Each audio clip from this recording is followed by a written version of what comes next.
right, welcome back, everybody, to another episode of the Global Renaissance Podcast. I'm your host, Trevor Barrett. I have Miss Amanda Shea with me today. How you doing? I'm tired, but I'm good. Oh, she's definitely tired. I'm tired. You've had a very long day. You I still have. have more to do later, so I'm glad you stopped by Of to have course. this conversation with me. Spoken word artist, activist. You wear many hats, do a lot of things. Go ahead and introduce yourself to those who don't know you. Hey y'all, hey. It's your girl Amanda Shea. All of the things are like that's gonna be my new tagline now, because I'm just like, it just seems weird to like name every single thing that you do. But to sum it up, spoken word poetry, spoken word artist, mentor, educator, mother, curator, host, public relations, Come on. Brandy Blaze, and that's my best friend. Geez, what else? That's it for right now that I could think of. Just creator. Yeah. Creator. Yeah, as you should. I think, and I've mentioned this so many times, but I think we are such creative beings. I think that's the essence of what it means to be a human. And so I think the various ways that you get to express that is really cool to watch. And so, I mean, for me, I was just kind of going through some of your videos on your YouTube. So I want to start there with the spoken word. As somebody who writes things that nobody ever hears, I think it's super impressive what you're able to kind of express through those. It's very, Thank you. I would imagine the topics that you're touching on are very personal. So one, can you talk about how long you've been writing, how long you've been performing, what got you there, where does that come from? Can you just speak on that a little bit? Whoa, geesh. You said as somebody who writes but nobody ever hears Like me, it. that's what I'm saying. That's Yeah, what I'm hearing you. We'll Yeah. get back to that after, I'm about to get because depressed. I will totally like turn this all the way around. Like, but why? Why do you feel like no one else should hear it? It's not or that they shouldn't. It's just that, like, I just don't. I just be keeping it to myself. is that a choice? Yeah, it'll come out one of these days. Do you want it to? One of these days. Okay. What's your sign? I'm a Capricorn. Okay, that makes sense. My best friend, a Virgo. Earth energy is just different, period. Like, yeah, but this makes sense. We'll have a conversation after this. We can talk about that. But how long have I been writing? Oh, I'm trying to do like the sexy rain voice. You can do the voice, but you don't have to like right up on the mic like this. I feel like I just want to do that because it kind of hides my face. I still be Hide nervous. The face is crazy. I know, but Show like your face. I know, like Show your okay, face. I'm trying. You're not trying hard enough. Okay, but I You're am. not trying hard enough. Maybe I'm not trying hard enough. Smile for the camera. Click, click. Shout out Beyonce, by the way. Shout out to Beyonce. Always love for B, but and that's a double entendre because my best friend Brandy Blaze. But I've been writing all my life, like literally. Like I don't remember a time where I wasn't writing. I mean, probably when I couldn't even, pen any words, I wasn't. But ever since I could like learn how to spell, I feel like I've been writing. And it comes from honestly like healing first, to be real. Like it's very therapeutic. I was somebody who grew up like super extroverted, introverted, and still kind of am in that same way. So for me, it was just like a way to express myself because I wasn't really like expressive. I would only like show emotion when I was like over it or like really, really angry.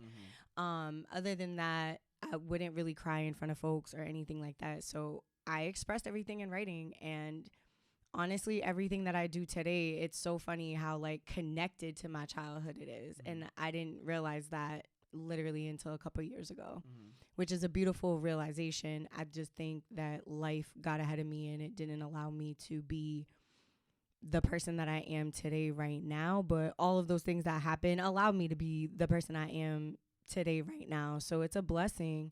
As far as what got me into it and when did I start performing, it's been a little minute now. Like, it's been a little minute. It's been like a good almost 5 years, actually. Wow. Like, who counts how long they're in the game for, I guess. That's the thing, though. I feel like sometimes you got to look back and just appreciate the journey. Because if you're always on, like, next, which creative people tend to do, it's like, okay, I did that. What's next? I want to do better. Sometimes you got to look back and track, like, oh, shit, like, I've come a very long way. So 5 years actively in the game, like, that's impressive. So thank you. I'm like, damn. Wait, first and foremost, I forgot to say this in the intro. Make sure you go vote for her. Oh yeah, Boston Music Awards. You're nominated for what? Best Spoken Word Artist. Yes. Yeah, make sure you go vote for her. Like, the link will be in the description and all that. Like, go. Make sure you do that. I appreciate that. That's crazy. Right. That's crazy. Right? Okay, so like, oh my gosh, there's so much to say.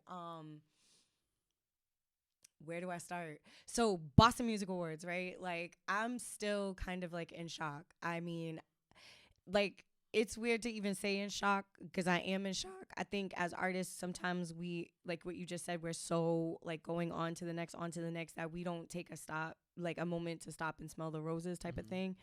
And I feel like that's still a moment I'm still constantly being like, yeah, that's happening. Like, that's actually, fire. That's a thing. This has been a really long time. I feel like being in the music scene and the hip hop scene helped me a lot outside of just being like a spoken word artist.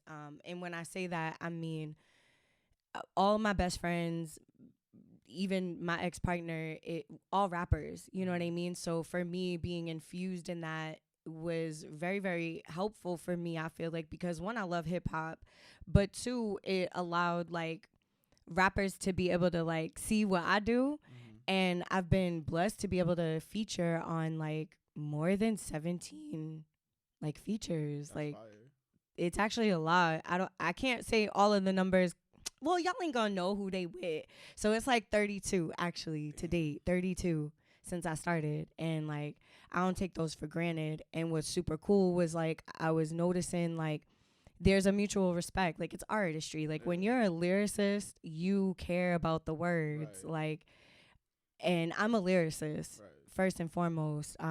I write, but I'm a lyricist, and I respect what you're saying. It has to have some kind of substance, you know what I mean, for me to completely be attached to it and want to connect with it.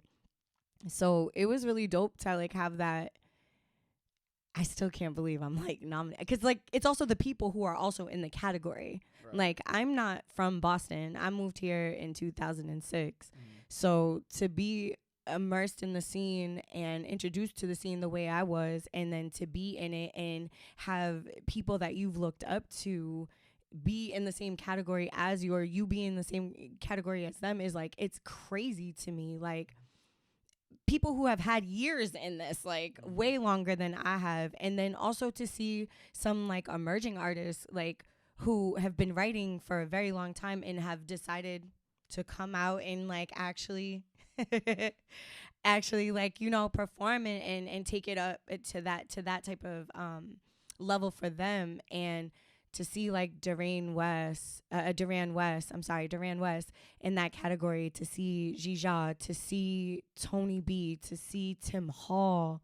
Like, Tim Hall's like amazing. To see Reggie Gibson, D Ruff, like, it's just Ashley Rose, Portia O, the City of Boston poet, like laureate. Like, it's a big deal. Yeah. Like, and I don't take anything for granted. Right. Now, I think appreciating it is important. Again, like we talked about, understanding that, giving yourself the props is like, yo, I did that. So make sure you go vote. I want to win. I'm not gonna hold you. Like, no, you should, because I do want to win. I mean, don't nobody play to fucking lose. Nobody play to tie. Like, you play to win. So it's like you're in there, and it's like you appreciate the nomination, but you want to win. So you do. Let's make that like happen. I do. I ain't gonna hold y'all. I actually do. But I took a couple L's this week, anyways, which is kind of crazy. I literally posted about it this morning, where I was like, I applied to this Boston residency and just got like denied this week. A project I'm working on just got like denied a grant.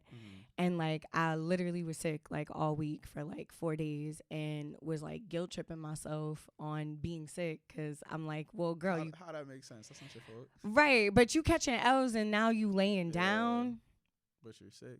I know, but I felt like crazy, so I was just like, yo, you gotta take a break, like, and you gotta take a pause and just like reflect. Like, your body is telling you to rest. There's no need to feel guilty about that. And like, you're not gonna win everything. Like, you can shoot mad shots, they ain't all gonna go in.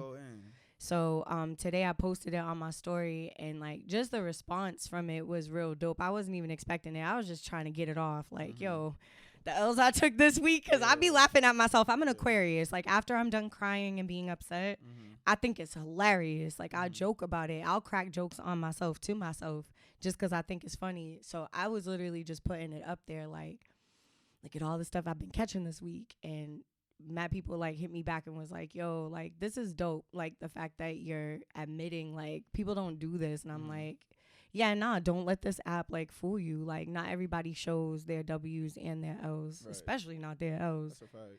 Well, and that kind of to that point, kind of when we speak on the being able to, again, like I said, I do not put my shit out. I be writing it. I'm not gonna lie, it's kind of good too, but you don't nobody hear it though. I'm pretty sure it's absolutely amazing. But it's like, again, the type of things that you're putting out, like you said, most people aren't showing their L's. There's kind of a level of vulnerability in a lot of your work that I think is, especially given what you said, where you were the type that you wouldn't like, you're not letting nobody see you sway. So to be able to then say like, okay, I'm going to express myself through this, art form, but now I'm going to also share that with people. What is that kind of like, being that you're naturally more like, I'm going to hold it in, and now you're just sharing all this stuff with people? How does that kind of difference work out in your brain? So I'm an Aquarius sun, Aries moon, and a rising Cancer. I have no idea what. And that's cool, but I'm talking to the people who know. So when I say that, like, when I say that, and my Mercury's in Capricorn, I'm just saying, like, when I say that, those who know. I say that to say, I think I went from one extreme to the other. And I think what happened was a lot of trauma, to be honest, and also fear. Like, I think a lot of us, we ain't gonna talk about people. I'm gonna talk about me. I think I feared people seeing me, like me, like being who I am, authentic, like all the time. Like, no matter where I'm at, no matter what room I'm in, no matter what I'm wearing, any of those things. I moved around a lot, and I had a lot of like abandonment issues, and just went and saw too many things that I did not need to see from a young age, and grew up very, very hardened and very, very independent. So I think because of holding all that stuff in for so long, I think that it caused me to be toxic in my adulthood. And I think once I started like learning what those things were, and understanding why those things might have happened, or even seeing the blessing in the negative, like, I think once I came to that actualization, I feel like, well, why not? Like, we're all humans. Like, I wish somebody could have told me or shared their story about some of the things that I had to go through, because it would have made me feel less alone. When we go through hardships, even though we not alone, a lot of the time, some of us do feel like we really are alone. And some of us don't have a lot of family, me being one of those people. So it was like, I don't really have people to turn to when things go wrong or get hard. So for me, I now not only use it to like remind myself and talk about those things, but I want people to be able to be inspired by it. It's like, there's no shame. We don't have to be ashamed of ourselves, or feel guilty, or hide away from the world. Like, you don't have to do that. Like, everybody is here for a reason. Everybody's here has a purpose. you're meant to be here. Just shine in the ways in which, show up in the ways in which you want to. And like, there should be no judgment around that. I understand what world we live in. So like, I just want people to know that there are people like you that are out there. Period. That's powerful. And you know, one thing that I've really come to appreciate, especially this year, I've been trying to like kind of be a little bit more involved in the Boston artistic community because like I'm not from the city. But you said you're not from Boston either, but you came here and you said I was Higgs. So, you know, you've been around for a while. That's kind of a long time. So it is a long time. For you now, like you're doing a lot of stuff in community. You say you were just teaching over at Emerson today. Like you're involved in community. Emmanuel. Emmanuel. I do that all the time. I get them. They're like I know. Like, seriously, I was doing that all day. No, you're fine. Emmanuel. My apologies to y'all folks over there. But you know, you're involved in community in a variety of different ways. Like, how have you found that your kind of relationship with the larger Boston community to have evolved over time since you've been here? One, as an artist, but just as an individual as well, and all the other things that you're doing.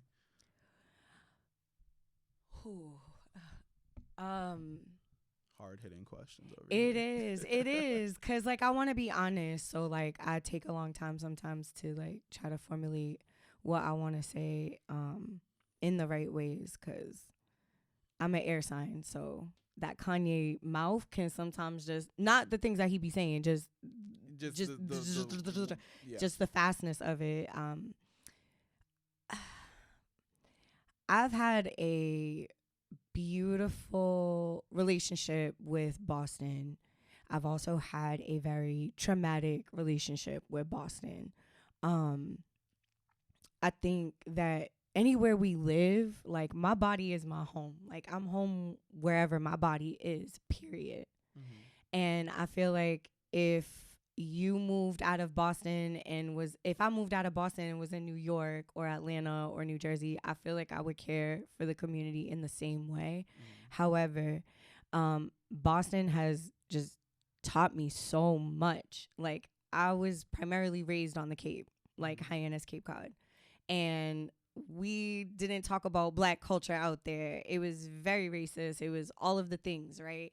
So when I came here, I felt like I had the tools, I had the resources, and I had the ability to educate myself on what it means to me to live in a big city and what it's like to be a part of said community and what it's like to be a part of the Black community. Because I never had that experience until I moved down south for like a year within my like middle school age and then came back up to Hyannis. So for me, it's just like Boston's given so much to me. It's so easy to give back. I feel like it is our responsibility to give back in any ways in which we can. Some people equate that to money, but like I always equated that to like community service and like showing up, like labor, I guess, or service in some way. But it has been rough. Like I've gone through a lot of things here, I have faced a lot of discrimination here. I think a lot of us have. Power politics and things like that do exist here. So I don't want to ignore that either. I tell people all the time, like, I'm somebody I feel like who benefits from it, but also can see from the outside of it. Every industry that you get into, every city that you live in is going to have that. It's the way in which that you navigate around it. I don't compromise myself for anything. If it's meant for me, it's for me.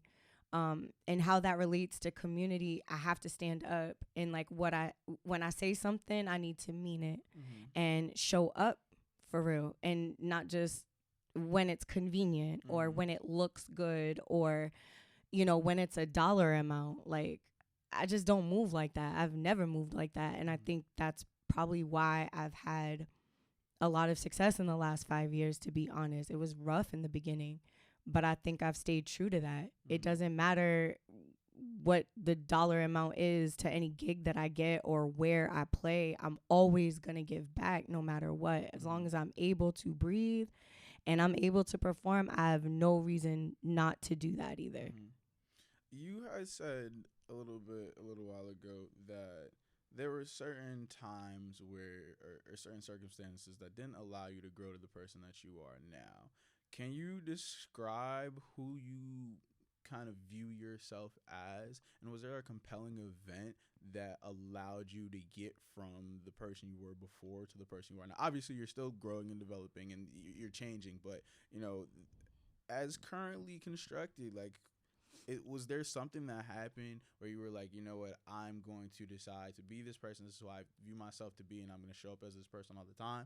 And what were the obstacles that were preventing you from doing that before? I think that I'm well in my 30s. So for me, it's just been experience. I think there's been so many instances and so many traumatic instances that have happened where I feel like it's pushed me to evolve and grow into the person I am today. The most recent one was my husband's passing last year in November. I think that was what really started like changing or at least snapped me into like, I got to be the best version of myself every single day, like no matter what, because life is fleeting. Yeah, and we just don't know how much time we have here. And that was part of it. And I also think I was a shitty person, bro. Like I really was. Like there was just certain behaviors I had that just weren't always like in the best interest of others, or even just the things that I said that I wasn't being that. And when I say that, I don't think I need to drag out like a long laundry list, but I can name some of them as far as like just not being authentic to myself. So that automatically leads me not to be authentic to others. Sometimes just getting involved in things that I really don't have no business being involved in. I also think that, you know, certain friendships I lost like weighed heavy on me.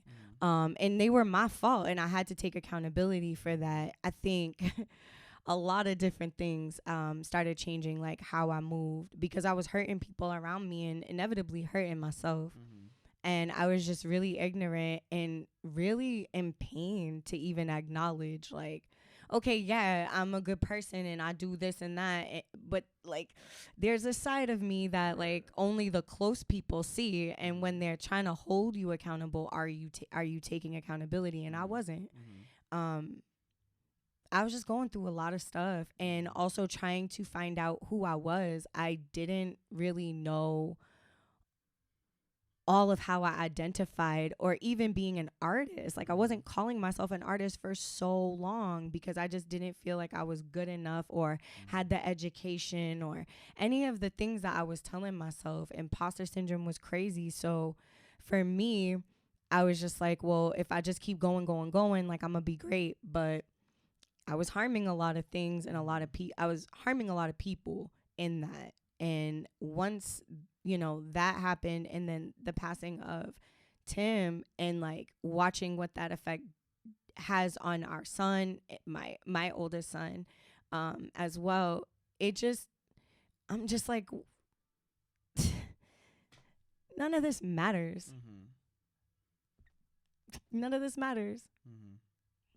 None of it at all. What are we pretending for?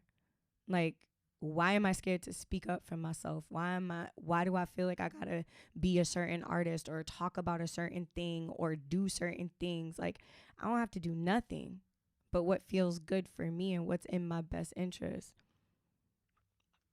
There's no more staying quiet or playing small or being a bad person. Like, I love people, like on a real level. I don't want to hurt nobody. So I think that was one of the major moments as of late that made me like, I lost myself to like find myself again in that. Tim is so much more than what I could probably ever discuss in words as far as like a human being, Mm-hmm.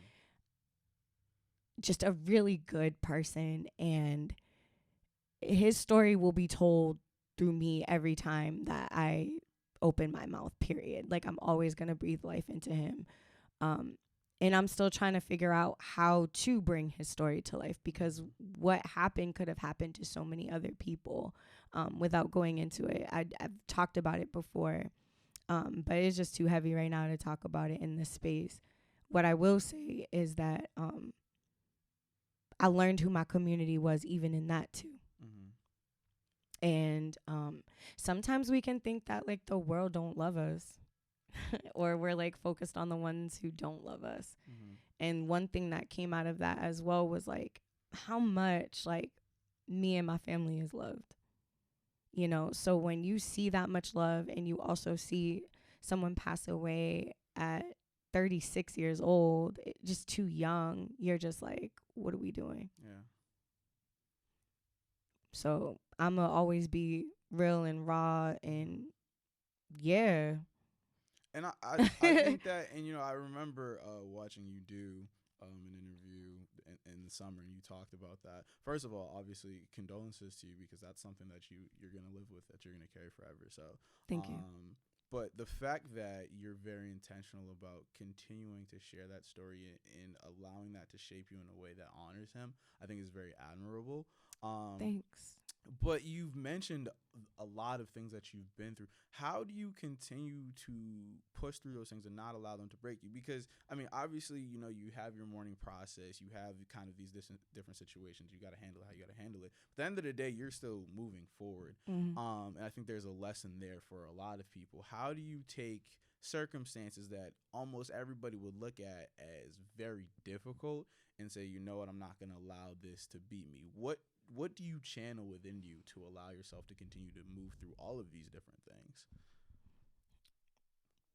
I mean, the first thing that just came to me that Spirit said was joy. Like, I literally have to find joy in every single day. It's now from just, I know people say this, and like, even I would say this, like, yeah, gratitude. Nah, but like, really being intentional and really like being grateful and taking that moment to reflect and be happy that you just woke up. Like, that's how my day starts now. Like, I wasn't always like that, but now it's just like, whatever happens, I don't have control over anything. None of us have control over anything. So some things we do, because we do endure them onto ourselves, but other times we don't. And like, even the situation I was just talking about as far as like Tim's experience, it's like, that wasn't in my control. I can only control myself. So understanding like I have to surrender in those moments, but it is hard. Grief is not linear, for damn sure. I still am not like over it. I don't healed. I don't know what the word is when somebody that you love transitions. I know that he's still here. Like, that keeps me also very much in joy, because I'm like, I know energy doesn't die. So I know like he's still here. My ancestors, I am very much into my ritual practice. I am at my altar all the time. That is like the one consistent thing I have. And I speak to my ancestors. I have to push through for them, because I know that they're guiding me to break barriers and to face obstacles and break generational curses that they have already started or maybe couldn't have finished. And I feel like the one in your family that starts to see that and can connect some of those dots, like, it is our responsibility to move in that. And I've seen it with my family. I've been able to, take myself out of myself and be able to look at everything. And I think as humans, we should do that more often. I don't want to say should. I recommend that we do that more often. Because like, when you step back and you're unbiased, even when it's to your own feelings, the real revelations come out of that. No, absolutely. So, like I said before, I was kind of watching a lot of your YouTube videos. First of all, the visuals are fire. I love them. Thank you. But one of them that I really That's a really lot of work. enjoyed, resilience. I Yes. really liked that one, and you spoke. I mean, obviously there are so many different parts of your identity, but I think that one specifically centered around your identity as a black woman. Can you talk about that? Obviously, I'm black, but I am not a woman.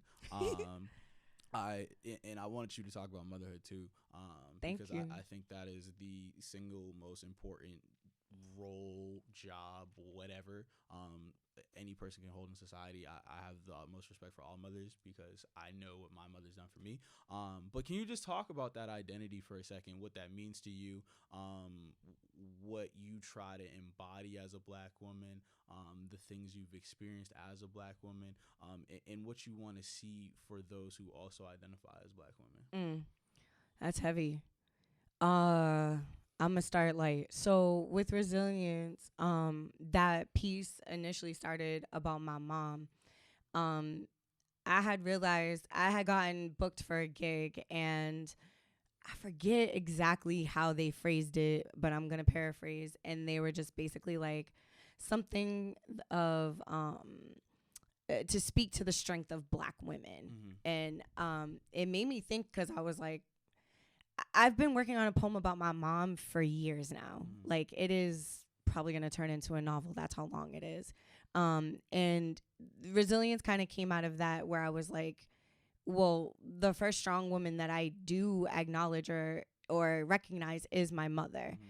And just trying to peel back the layers of her journey and her story, and looking at her as a woman, from a perspective of not her child.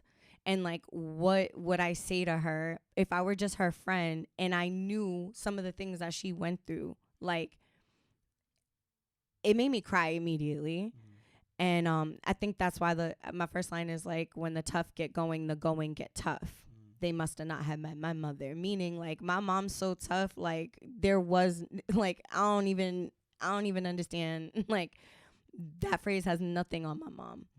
And then it just started getting me to think about just black women as mothers, being a mother, and some of the things that we go through, where we're constantly overworked, sometimes not acknowledged, trying to take on so many hats and roles, that we skip ourselves. For a long time, I lost myself.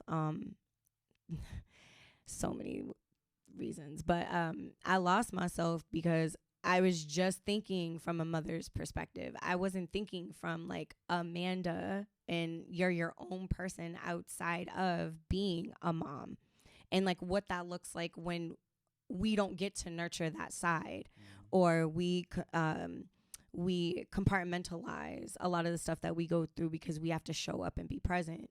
And the way in which I wrote it, like, it was almost like once I read it back, it didn't feel like I wrote it, if that makes sense. Yeah. And just also naming all of the things that we go through. I mean, I have a line in there where I'm like, who's gonna like take care of her, like her anger, her depression, her anxiety, her bipolar, her wallet. My mom has been bipolar level 2, like, for as long as I can remember. I believe she was diagnosed when I was like 12 or 13. And that's a lot, and on top of that, also having an addiction. Like, it was a lot, but it just made me think about like, well, what about the other things that she didn't get to take care of because she's too busy mothering 2 kids, and she doesn't know.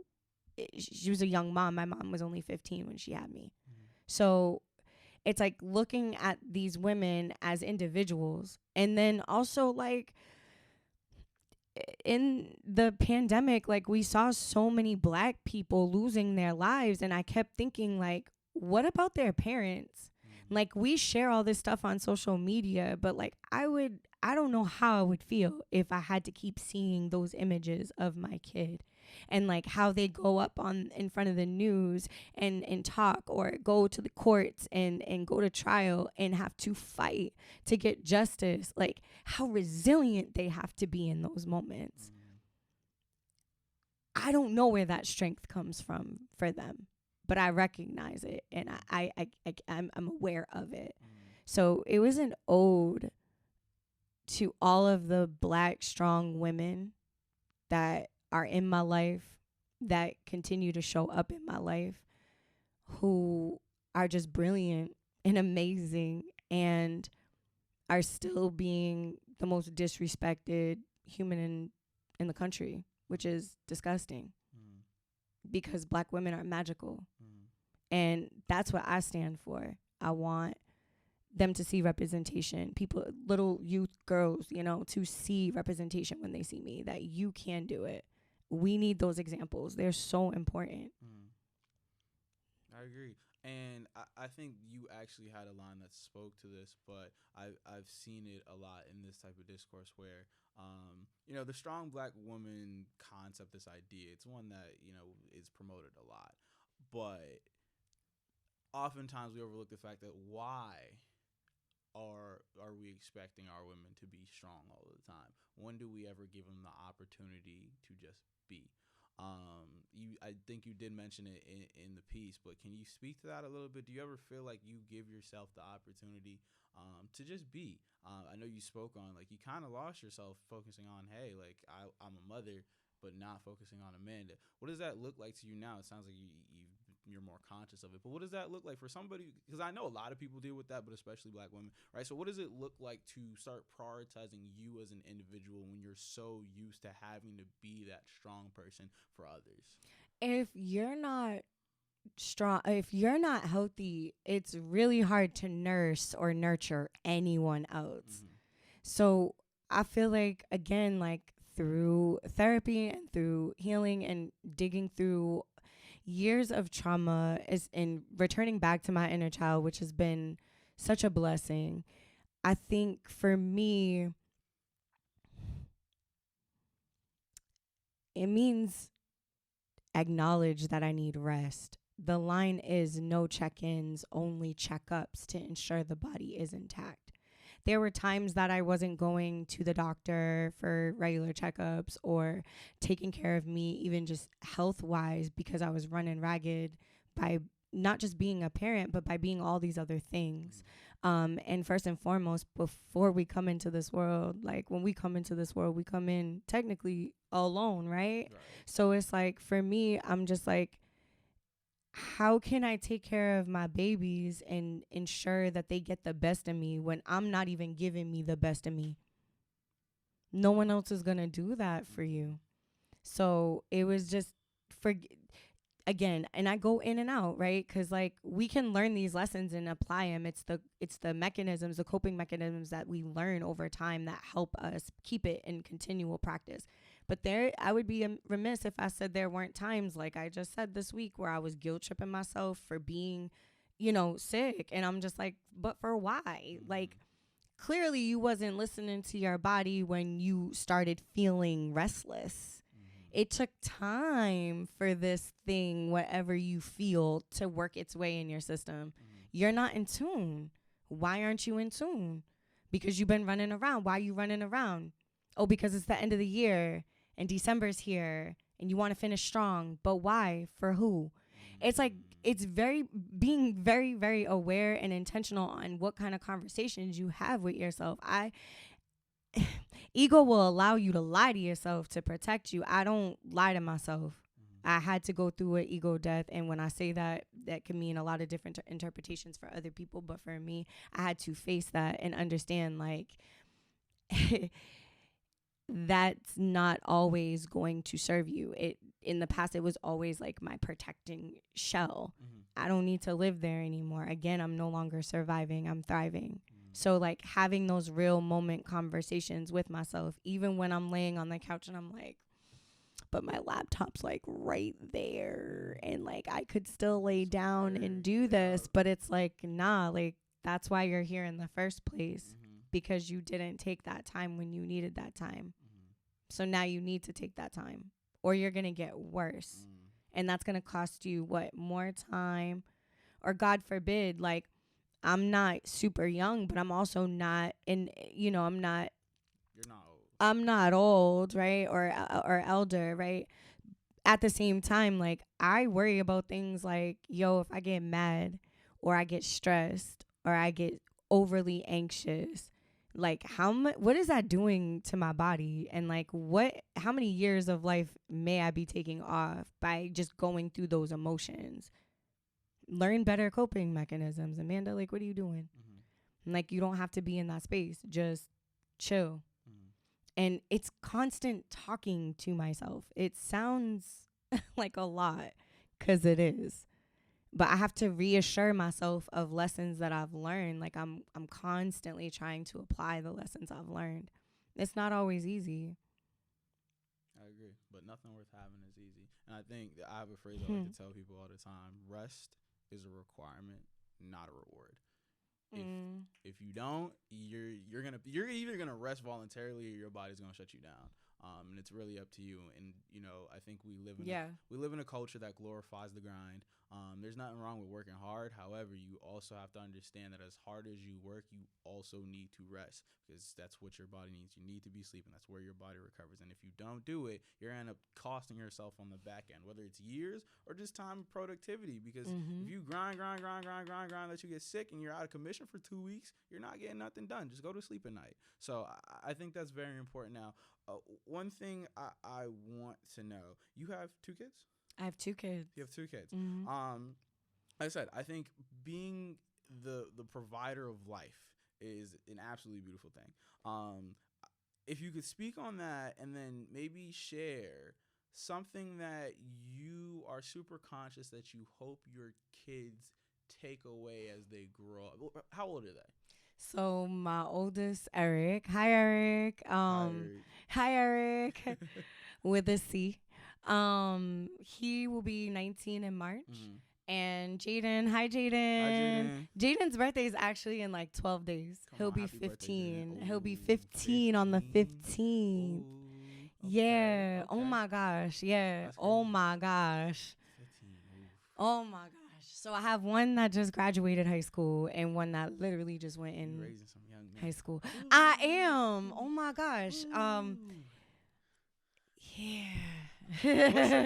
What's that like having watched them grow up? So, you know, they're at a point now they're their own people. Yeah.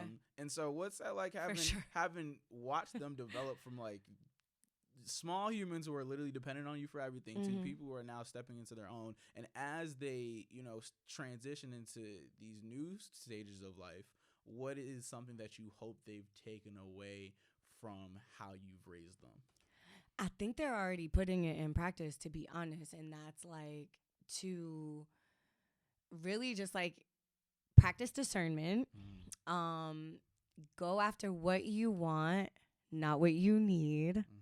No, go after what you need, not always what you want. And you know that the world is not like, you only put limitations on yourself. Nothing puts limitations on you. But also being cognizant and aware. Like, there's so many lessons like that I could say that I've taught them that I feel like they put into practice every day and remind me of, honestly, I've raised some really good boys. Like, honestly, because they be checking me sometimes. Like, and that's how I know I did an okay job, because I'm like, are you? We've crossed that.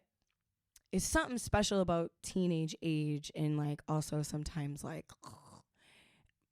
it's like they start changing into like their hormones, they start growing, they start being kind of like rebellious, they're taking control over their body and their space and all these things at the same time. And I think for me, I've always been the parent to just kind of like, I don't want to say let them do whatever they want, but I've understood that they were always just people. Like, they're not, just because they're my kids, I don't control them.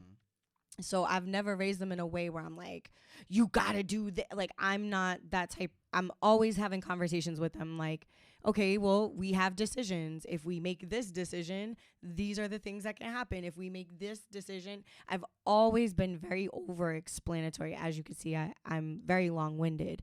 So I feel like for me, I've raised good people. Like, I don't at the end of the day, like, it doesn't matter to me. Like, obviously I want them to be happy. That's first and foremost.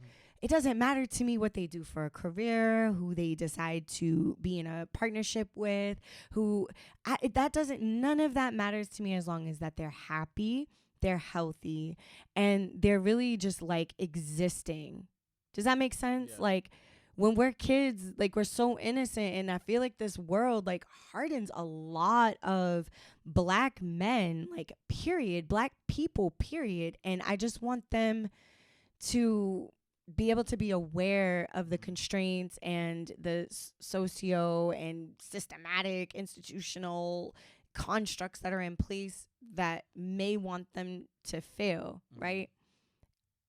I want them to be so confident in themselves and who they are and aligned with their spirit that they feel that, and they just make decisions off of their intuition because they know themselves. Nah, that's so important.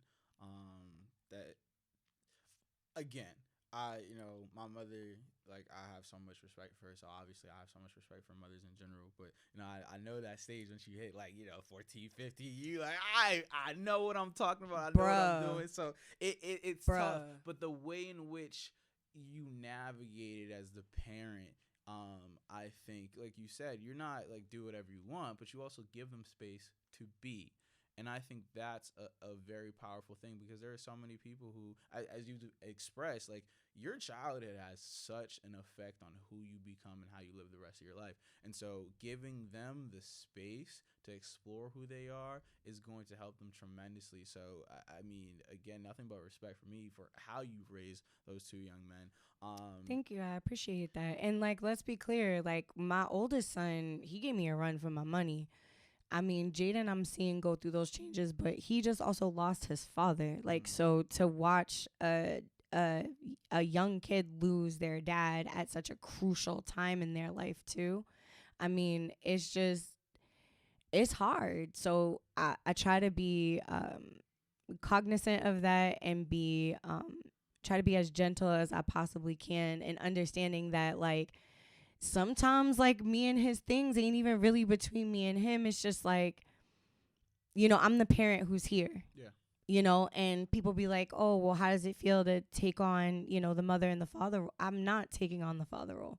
I don't take that on. I can never take that on. That's not, I just can't. So what I try to do as far as, talking to him, from what I believe I would say to him, but also, like, trying to tap into, like, well, what would Tim say in these moments, so that he has a balance, if that makes sense. Nah, it absolutely does. It absolutely does. And one thing I want to get from you before we depart here, we've spoken a lot about, things that have influenced us, the ways in which we influence others. But I'm at the stage of the year right now where I'm, like, so much in this looking forward. All right, the year's about over. 2023 is around the corner. New year, new us. Not really same person, but hopefully improved. As you look forward, right, you're in a great place. You said you're no longer surviving, you're thriving, right? You're in a great space, and obviously you want to continue to improve on that. As we look towards next year and beyond, what do you want to see, not only from your life, what you're doing, but also the people and places and spaces and communities around you? What is getting you excited? What are you like, I can't wait to see this happen? Whether it be like, hey, I want to go do this performance. Hey, I'm going to go win this award on, what is it, December 14th? I don't know. Right? What is giving you that kind of, like, that juice? I'm like, yeah, I'm looking forward to this. I think every day is like that for me. Every day is like that for me. It's not just New Year and, like, oh, it's 2023. It's like, I feel like once we got, like, locked down in COVID, like, honestly, that was the first time where I was like, are we ever gonna come out of our house? Like, I really didn't know, and I just felt like, damn, there's so many things that I wish I could have did that I did not do. And it be little things, like a certain restaurant that I did not go to before, and I'm like, I always said I wanted to go there, never went there. It's little stuff. So as far as the community and people around me, I just want everybody to win, child. Like, just win, just shine, just be happy, just be joyous. Like, that's all I really want for people. Like, I think, yeah, I don't have any like real moments I feel like that I'm looking forward to. I'm trying to stay present in the moment. As an artist, that's already hard because am I doing enough? Am I doing enough? But I'm just trying to stay present, and I'm just trying to be gentle with myself. Before COVID, I was running. Like, people are like, you're everywhere. And I'm like, if you think this was everywhere, I know you probably was, like, sick of me. Like, before sick of me was a sick of me. Y'all was sick of me because I was literally trying to do every single thing.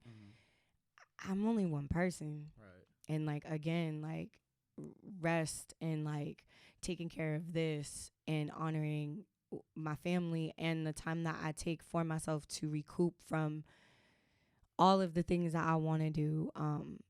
I look forward to traveling and meeting new people. It's always like experiences. Like, I live for first times, child. Like, so if you bring me anywhere for the first time, I'm like, yes. Like, I love first times. I want to skydive. I just want to do certain things. Bolder than me. I'm just saying, you only live once. That might be the end of my life if I jump out of a plane, though. But it won't, though. Like, the way that they be having this set up, it's not like you just jumping out there by yourself. You could totally jump with somebody else, a trained professional. I get that. However, I just feel like jumping out of a plane is crazy. No, I do want to skydive. Like, I'm just, it right? Like, just once. It looked mad exhilarating. Like, yo, we just jumped out of a plane. A plane. That's crazy. I want to do that. I want to bungee jump. I want to surf. I totally want to surf. Surfing's lit. I've done that before. I've not surfed at all. What else do I want to do? I just want to live life and just be grateful and present in the moment for everything that does come this way. Again, like, I just put myself up to the, even I'm thinking about this week and I'm like, rejection. But it's like, you just try. Like, I'm going to just keep trying because, like, life is beautiful. Like, at the end of the day, like, the success, the fame, the awards, the recognition, like, all of this stuff is super cool, right? But, like, at the end of the day, like, it's the experience. Like, I got to meet some really dope people in 2022. Like, some really, really dope people. I've learned so much. So I'm praying. Like, I just know it's definitely happening in 2023. Like, it's just going to be what that is. And I'm going to still move through this grief. And I'm going to still talk about it. And yeah, that's really it. I look forward to certain people around me too. Like, they got lots of good things coming for them. So again, like I said, I just want the community and people to win. Like, I already see big changes in the community, people stepping up in leadership roles, people opening up things, people curating certain, like, it's happening. So it's just beautiful. Like, welcome all the beautiful things. Right. That's it. Right. The beauty's in the process. What a beautiful outlook. This has been an amazing conversation. Where can people find you? At Amanda Shea. All day. All day, because who else would I be but me? Talk about it. And that's Shea like the butter for all my melanated peoples. Please don't play me. Don't play with her at all. Make sure you go vote for her. Y'all know what it is. There will be a link in the description. I'm going to make sure I get this out quick so y'all can get your votes in. I really appreciate this conversation. This has been fantastic. Again, this has been another episode of the Global Renaissance Podcast. Y'all know what to do. If you're watching on YouTube, I need a like, comment, subscription. Period. Share it with a friend. If you're listening to it on Apple or Spotify or wherever else you listen to your audio podcast, go ahead and leave a review, 5 stars, because you know this is a 5-star show. Share it with a friend. Hit me on Instagram. You can find me on Instagram, TikTok, and Twitter @_Trevoids. You can find the podcast Instagram, TikTok, Twitter @The Global Renaissance Pod. You should know how to spell Renaissance because the Queen dropped an album called Absolutely. You don't have an excuse anymore. Alignment. You don't have an excuse anymore. Me and Beyonce are on the same type of timing, so y'all know what's about to happen. Say that. But I appreciate everybody for tuning in. I appreciate you for coming on. Thank you for having me. This was dope. And I'm gonna catch y'all in the next episode. Bye.